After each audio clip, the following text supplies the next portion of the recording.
Welcome back. So in the last part, Yeah. we explored how things like loneliness, trauma, and excessive screen time Right. can kind of weaken the foundation of our mental and social house. Yeah, that foundation. So now I think it's time to shift gears Okay. and talk about, how to strengthen that foundation. How do we, bring in the heavy-duty construction equipment? I like that analogy. Yeah. And, I agree. It's time to start building. Right.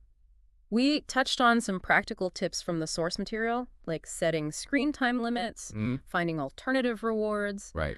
But I think there's another crucial piece that we often overlook. Oh, intriguing. What's the missing piece? I think it's connection. Connection. Yeah, real, authentic human connection. Okay. The source material really emphasizes how vital this is for, our well-being. Yeah. Think of it like, it's as essential as food and water. Wow. We need it to thrive. Okay. The document highlights building strong relationships both at home and in our communities. That makes a lot of sense.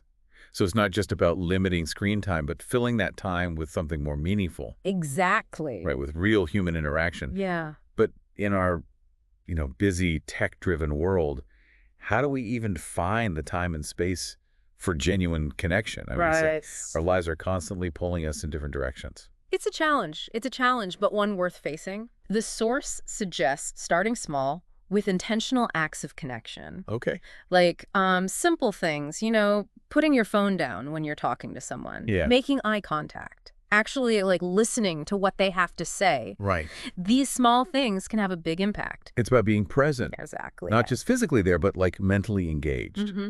Think about the last time you had a conversation where both of you put your phones away Yeah.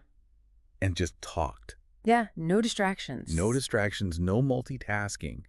It's so rare these days, but it's so powerful when it happens. It is. And it doesn't require grand gestures either. Right. It can be simple, like sharing a meal with loved ones, or calling a friend instead of texting, Yeah. or even just smiling at a stranger. Right. These seemingly small acts of connection can ripple outwards. I love that imagery of ripples spreading outwards. Yeah. It's like we're all part of this interconnected web, and even the smallest thread can strengthen the whole structure. But what about those of us who've experienced trauma? How does connection play a role in, healing those deep wounds? That's where things get really interesting. The source talks about the power of vulnerability and transparency in building genuine connections. It's about being willing to share our stories, even the difficult ones. Yeah. And listening to others with empathy and compassion without judgment. It takes a lot of courage, though, right? It does. It requires trust and a sense of safety. Especially when you've been hurt in the past. Exactly.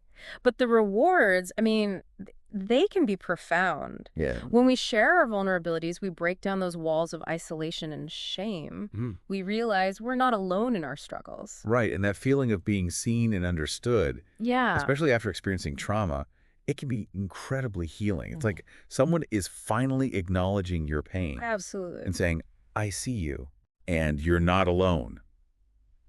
The source highlights the importance of creating safe spaces for connection and sharing, particularly, for children in classrooms. Right. But this applies to all of us, right? Totally. We can create those safe spaces in our homes, with our friends, in our communities. It's about cultivating an atmosphere of acceptance and understanding. Absolutely. Okay, so we're building strong connections, embracing vulnerability, supporting each other. It all sounds so wonderful and idealistic. Right. But let's be real. Not everyone's going to be comfortable with this whole touchy-feely approach. Yeah. Some people might be, hesitant to open up, or maybe they haven't had positive experiences with vulnerability in the past. Yeah, you're absolutely right. It's not always easy. We all have our own baggage, our own defenses. There are societal norms, cultural barriers, even personal fears that can get in the way. But here's the thing. Yeah. Connection, it's a fundamental human need. Just like food and shelter, we all crave it, even if we don't always know how to express it. Right. Or if we've been hurt in the past. It's like we're wired for connection. It's in our DNA. Yeah.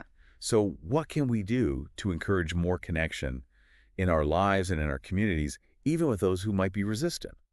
Well, the source actually mentions self-discipline as a key factor in fostering connection. Self-discipline. That seems counterintuitive. I mean, I know. self-discipline sounds like a solo thing, not really relational. It might seem that way at first, but think about it like this. Taking the time and energy to focus on your own well-being. Okay. That actually creates a stronger foundation for connecting with others. You can't pour from an empty cup, right? Right, right. So prioritize your mental and physical health. And, you'll be amazed at how much more you have to give to others. Right, because you have more energy, more empathy, more patience. Exactly. That makes a lot of sense. It's not selfish to prioritize self-care. Not at all. It's actually an act of generosity Yeah. to those around us. I like that.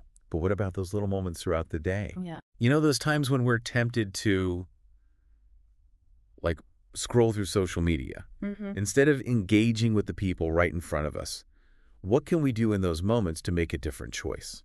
Those moments are crucial. Yeah. The source emphasizes being intentional with your time and energy. Okay. So instead of instinctively reaching for your phone, Right. pause. Ask yourself, what would bring me more joy and fulfillment right now? Would it be connecting with a loved one, reading a book, taking a walk in nature, something else entirely? It's about being present and making conscious choices. It's about reclaiming our attention. Yeah. And choosing to invest it in things that truly nourish us. And sometimes that means choosing connection over convenience. Right, even if it feels a little awkward or uncomfortable at first. Yeah, like putting down the phone and striking up a conversation with the person next to you in line. Exactly. It's about recognizing that the quality of our connections directly impacts the quality of our lives. It's an investment worth making. It is. So we need to nurture those connections. Yeah.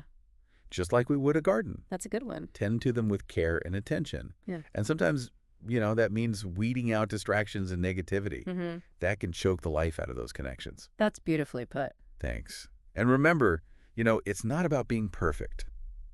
We're all going to mess up. Yeah. We'll fall back into old habits, have those moments where we choose the quick fix over genuine connection. Yeah. But the key is to, keep practicing. keep practicing. Keep learning. Keep learning. And keep reaching out. Because at the end of the day, we're all in this together. We are. And a world with more connection Yeah. is a world with more compassion, more understanding. More joy. Ultimately, more joy.